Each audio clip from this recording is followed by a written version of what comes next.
Mirage F.1C needs to have gloss applied so we can set all the decals in place. TCP-018 gloss finish is being sprayed on the entire top of the F.1C at 28 psi from a 2-ounce stock bottle with a Badger adapter. I am spraying back and forth at a steady pace and turning the model to ensure complete coverage. I am using a Vega 2000 siphon feed airbrush set with a medium tip. Put aside to dry for about 30 minutes. Repeat the above process on the underside of the aircraft. Note that we will decal the model before we assemble the struts, fuel pod, and anything else that needs to be attached.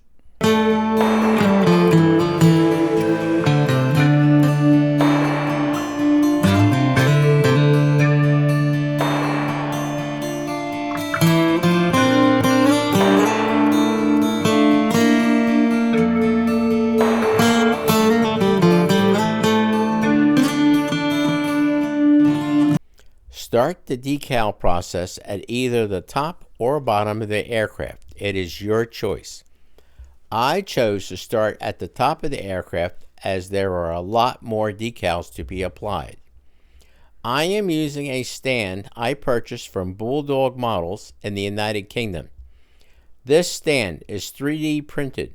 It's adjustable to fit any size of aircraft, and it has cushioning on the uprights to prevent scratching of the painted surface while assembling and decaling the model. It comes in 6 different colors. We sell them for Bulldog Models in North America.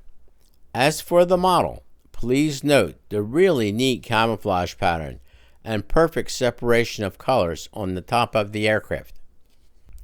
Printscale, out of the Ukraine, graciously supplied the 1/72 decals for this model, as they have done with other decals for our 1/72 scale builds. Since this manufacturer's decals slide off the backing paper very easily in warm water, I have put some cool water in a microwave safe bowl and warmed it. The Printscale decals are sturdy enough to allow us to use Walthers Solvaset solution to secure the decals to the model. Note that Walthers is primarily associated with model railroading, but they produce one of the strongest decal setting solutions available. You should test the Solvaset solution on your decals prior to using it on any model. Starting with the French insignia, I cut 2 of them from the master sheet and placed them in the water. Both are for the wing tops. Per the picture provided by Printscale of the Mirage F.1C, I've applied one of the insignia near the outer edge of the wing on the starboard side. Set the decal using Solvaset. Repeat all these steps for the other insignia. The next decal I am applying is the Armée de l'Air on both sides of the tail. This decal denotes the French Air Force.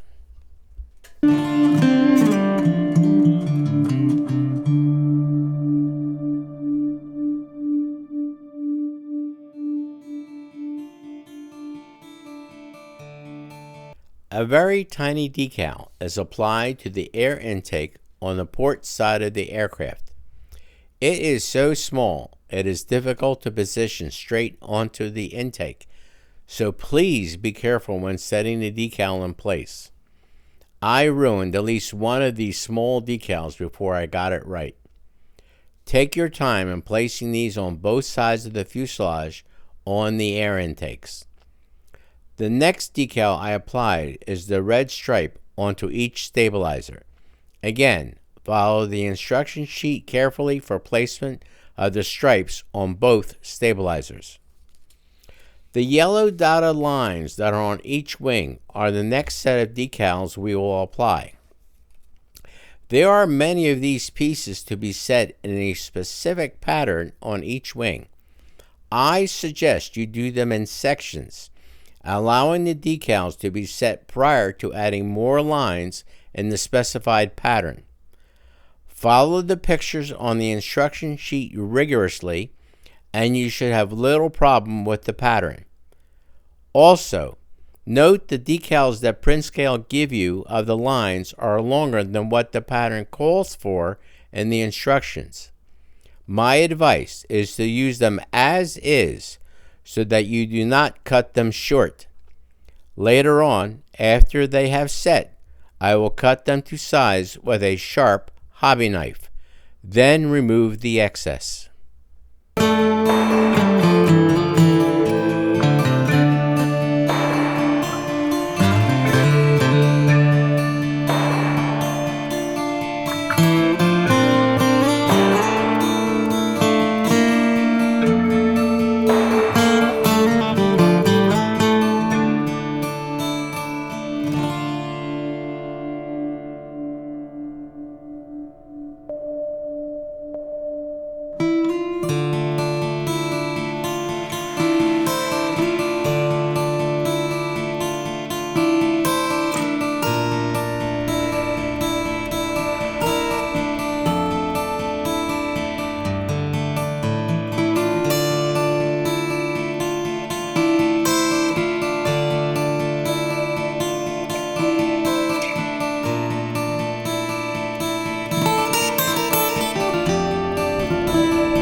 The tiger symbol for the group we are modeling is being applied to the starboard side of the tail, in approximately the middle of the tail.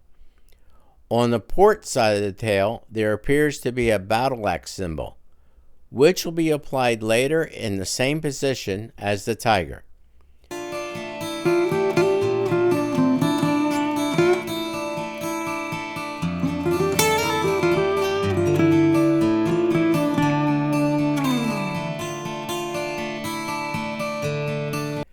The next decal to set in place is another French insignia, which I am going to position on the fuselage between the wing and the stabilizer on both sides.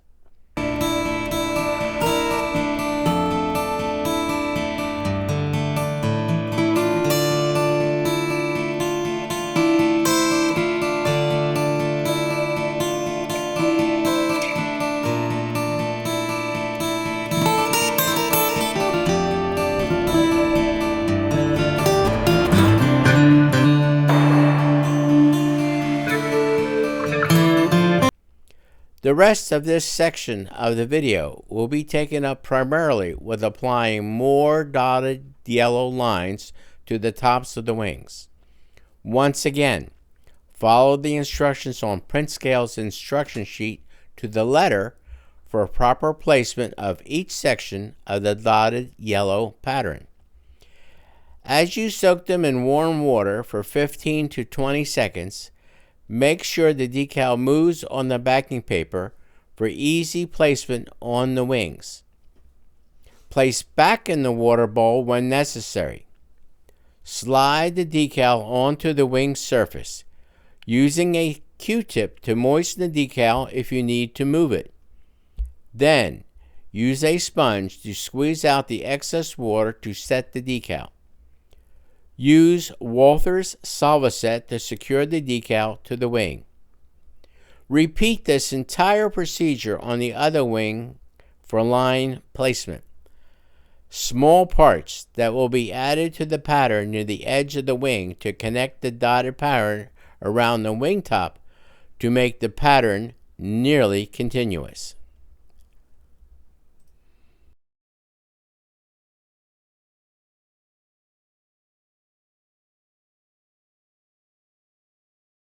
.30 QL serial numbers are being applied to just aft of the nose and on the tail. Note, the number on the tail is small and not the easiest to set in place. You may not have as much trouble as I did. I am just not as competent setting 1/72 decals as I would like to be.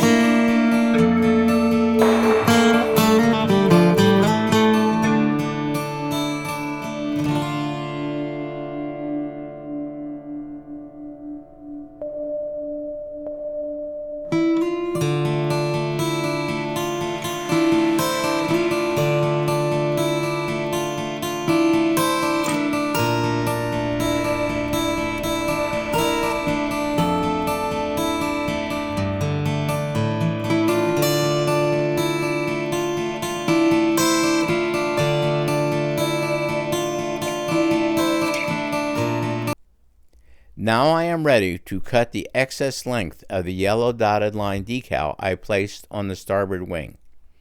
Use a very sharp hobby knife.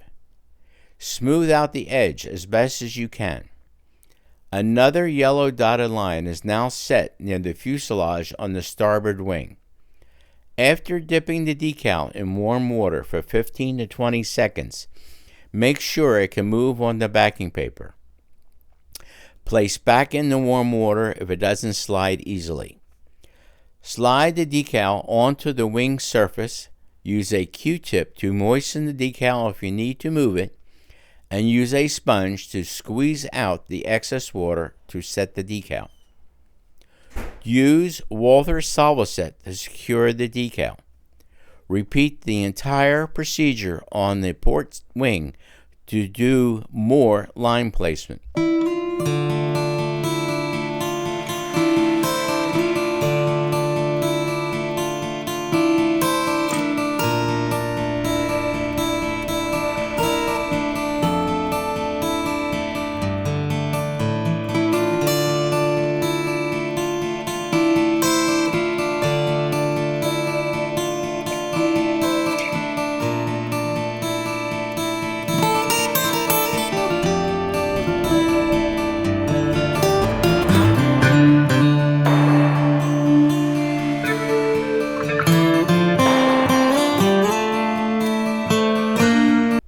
If you have any questions about techniques explored in this video, or general questions about this build, please post your questions in the comments section below.